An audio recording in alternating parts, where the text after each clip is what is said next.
Oh man, this is some awesome crap. Ooh, it takes a lot to impress me. Had an idea yesterday. I've been doing infrared photography for a long time, even 20 years ago, except it was a real pain in the crotch with film. Well, it wasn't that bad. Well, yeah, it was. It was that bad.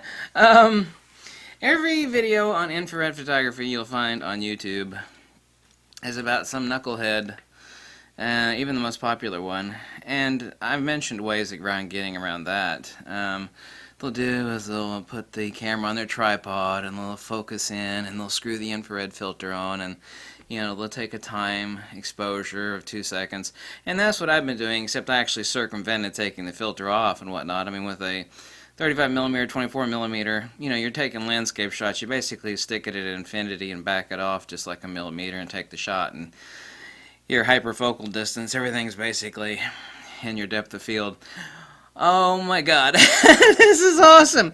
Listen, if you own the 35mm f1.4 Fuji, I'm going to kick your ass if you don't go buy this filter right now. It is a Hoya R72 720nm infrared filter. I gotta go do a corporate shoot today, which is why I'm uploading this video early. This is a really awesome filter, by the way. I've been taking shots outside. It's bright and sunny outside with some fluffy clouds scattered here and there, so it's bright and sunny. Great. Taking shots at ISO 6400 at 125th of a second. Even was bright and sunny enough on a few spots where I actually had to back it back to 180th of a second, which is, anybody even with the shakes can handhold it at 125th, much less 180th. I'm walking around doing perfectly steady handheld shots at f1.4 or f8. Needs to be the fast lens like this. Now, the wider Fuji lenses like the 16mm, they have a hot spot. It's not a bad hot spot in them. It's due to the coating. Just not any lens can take an infrared filter. What will happen is that the back of the image will look fine, but there'll be this like 2.5, 3-stop overexposed bright spot, and that's due to the lens coating. The 35mm 1.4, look at this shot. This was taken at 1/125th of a second. I know you can't see the image. This is just standing up, just walking around like normal photography. Unless you've experienced the joys of infrared photography and how neat and cool it is, and I got some test shots. I'll give you a link below, too, on buying this filter, but I'll also give you a link to what infrared photography looks like. But I mean, that's orgasmic, that I can go out and just walk around, just like, click, click, 1/125th of a second, f1.4, f1.8.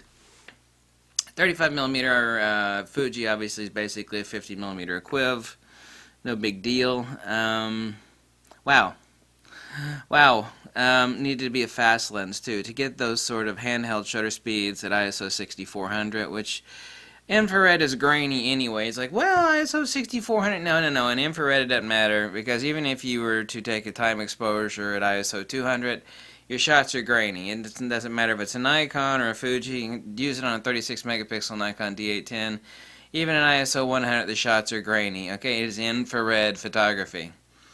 So this is an infrared pass filter. This is a Hoya R72 infrared pass filter. So that is a bucket of tits. That's a pile of awesome. That's silk, sex, and sugar. So if you have the 35mm f1.4, I'm going to slap you if you don't go buy this filter. You'll have so much fun. Now, the caveat is it needs to be bright and sunny outside to get those handheld shots at 60th of a second, 125th, 1/180th at ISO 6400. But the shots are magnifique. There's no compromise on the infrared photography. It's like, well, I'm compromising something. No, I'm not. I'm not compromising anything. And this lens is absolutely exquisite for infrared photography.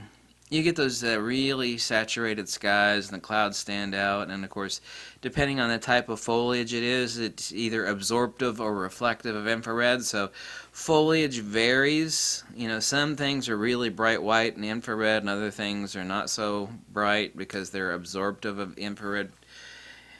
It's tons and tons of fun. So go buy the filter. Just shut up and buy it if you have this lens and a Fuji.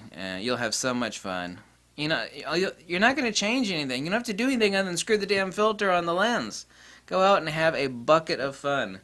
I forgot I had my normal glasses on. Whatever, who gives a damn, right? Anyway, I gotta go out and do a corporate shoot here in a little bit, and catch you later. Bye. Tons of fun.